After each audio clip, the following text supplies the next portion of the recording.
Hello दोस्तों, आइए आज हम बीपीएससी टीआर 2 में पूछा गया क्वेश्चन जो है उसको हम सॉल्व करते हैं।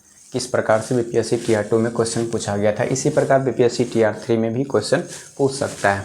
अब देखिए, सबसे पहले क्वेश्चन क्या कर रहा है। यदि एक समांतर श्रेणी के 7वां पद का 7 गुना और 11वें पद का 11 गुना के बराबर है तो 18वां पद क्या है। तो सबसे पहले समांतर श्रेणी के बारे में हम जानते हैं कि समांतर श्रेणी क्या होता है।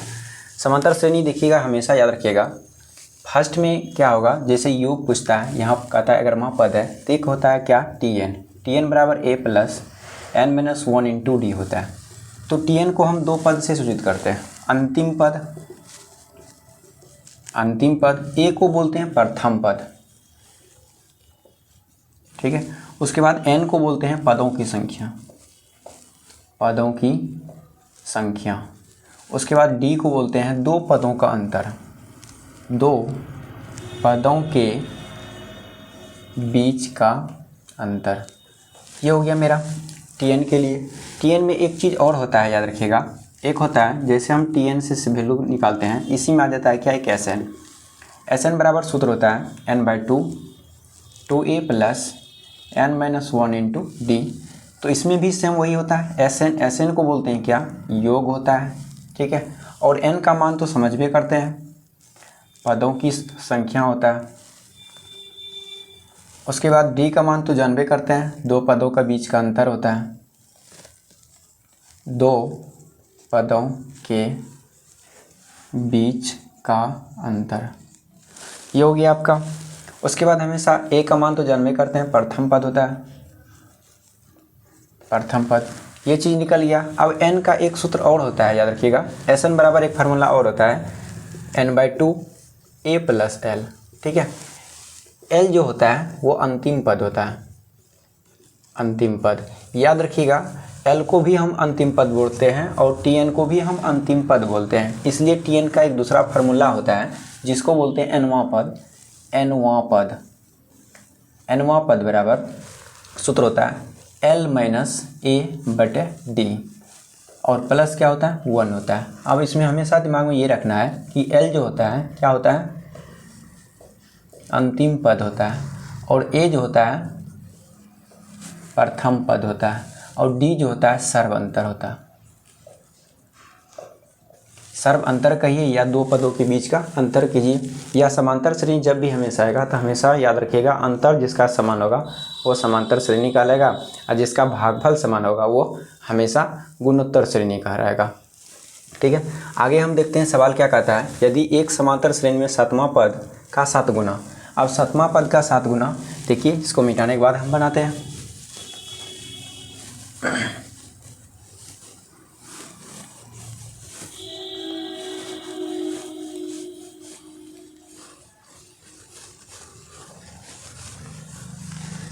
चलिए देखिए, कहता है यहाँ की 7वां पद, हमेशा याद रखिएगा 7वां पद जब भी निकालेंगे तो ए लिखेंगे, 7वां जिस पद में वहाँ लगा रहेगा वो n का मान होगा, तो 7 में से एक घटा के लिखना है। 7 में एक घट के आए तो कितना बचेगा, 6d होगा।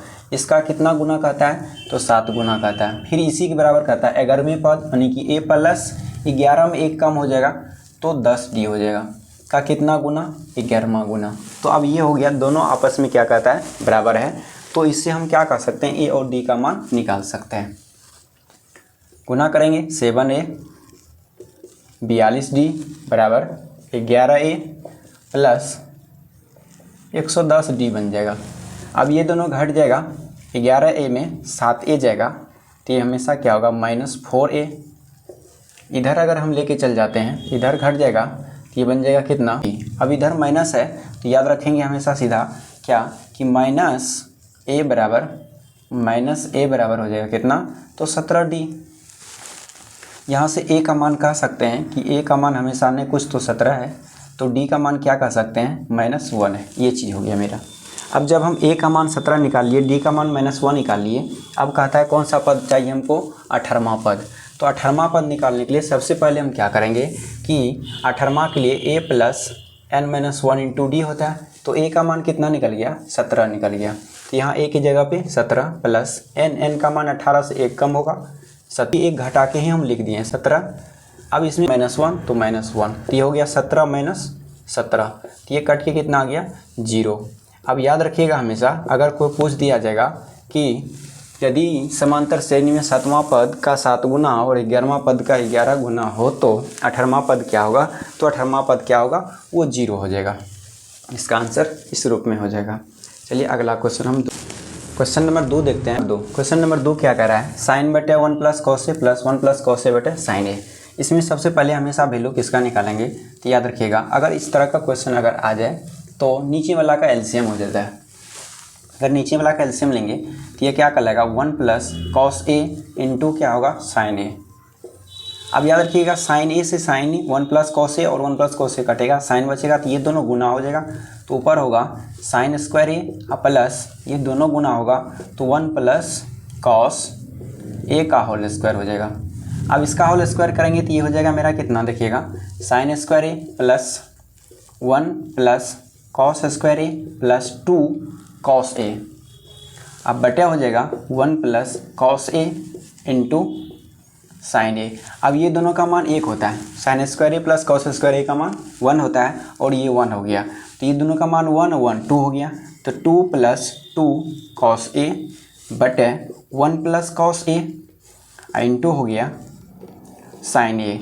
अब इसमें हमेशा कॉमन 2 आ जाएगा, अगर 2 कॉमन ले लेंगे तो ये बनेगा मेरा क्या 1 प्लस कॉस ए बटे 1 plus cos A into sine ए। ये दोनों कट गया, ऊपर में 2 नीचे साइन, तो इसका आंसर कितना निकल गया मेरा 2 कोसेक ए हो गया। ये आंसर हो गया, जिस ऑप्शन में होगा वो मेरा आंसर हो जाएगा 2 cosec A, option number B हो जाएगा। कि क्वेश्चन 3 करा है 1 प्लस कॉस ए बटे cos A 1 minus cos A बटे कॉस ए, मतलब 1 प्लस कॉस ए बटे cos A 1 minus cos A बटे कॉस ए इंटू दिया है कोसेक स्क्वायर ए। अब देखिए ये दोनों संख्या को अगर हम गुना कर देते हैं, इसको गुना करते हैं तो ये नीचे वाला संख्या क्या बनता है कॉस स्क्वायर थीटा बनता है।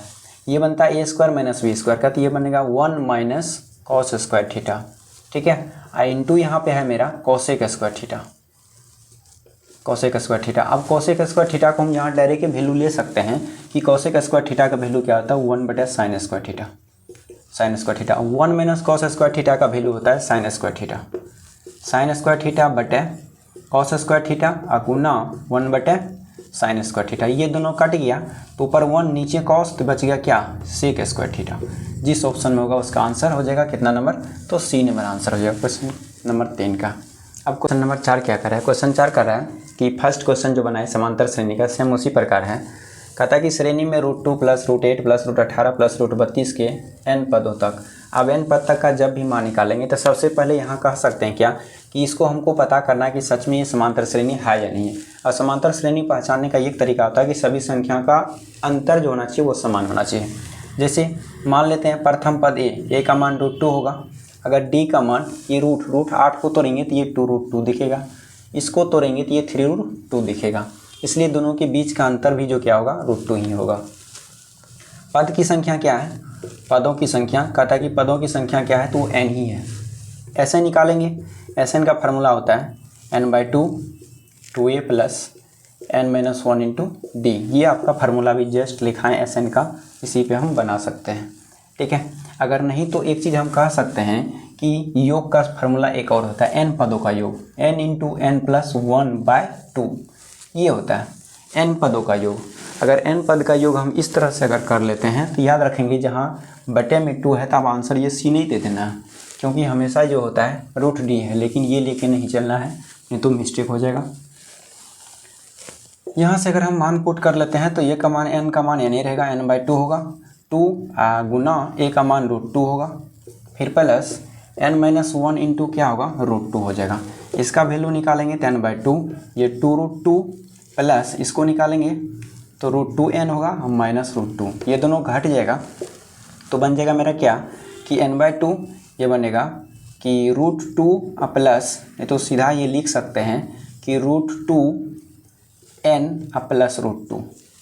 अब इससे हम कॉमन ले लेंगे रूट, ठीक है।